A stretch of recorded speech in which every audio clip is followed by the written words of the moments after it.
नमो शेतकरी महासन्मान निधी तर जो 6वा हप्ता संपूर्ण शेतकऱ्यांचा फेल गेलेला होता। म्हणजे काही तांत्रिक अडचणीमुळे हे जे हप्ते होते तुमचे हे कॅन्सल झालेले होते बँकेकडून।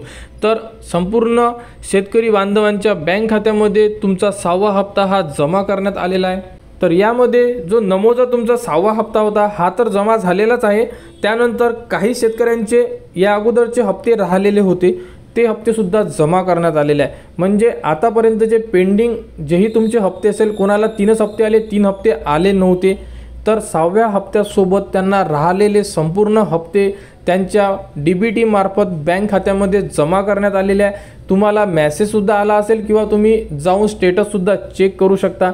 या अगोदर तुम्ही स्टेटस चेक केलं असेल तर तुम्हाला DBFL फेल्युअर अशा प्रकारे तुम्हाला स्टेटसमध्ये दिसलं असेल, तर याचं रिझन असं होतं की बँकेकडून काही कारणास्तव संपूर्ण DBT ह्या फेल्युअर गेलेल्या होत्या, त्यामुळे तुमच्या बँक खात्यामध्ये जमा झालेल्या नाही। परंतु आज मॉर्निंगला म्हणजे सकाळपासून संपूर्ण शेतकरी बांधवांच्या बँक खात्यामध्ये तुमचे हप्ते जमा झालेले आहे। जर कोणाचे बाकी असेल तर आज सायंकाळपर्यंत संपूर्ण शेतकऱ्यांचे 6वा हप्ता आणि राहिलेले तुमचे संपूर्ण हप्ते हे तुमच्या थेट बँकेमध्ये जमा करण्यात येणार आहे।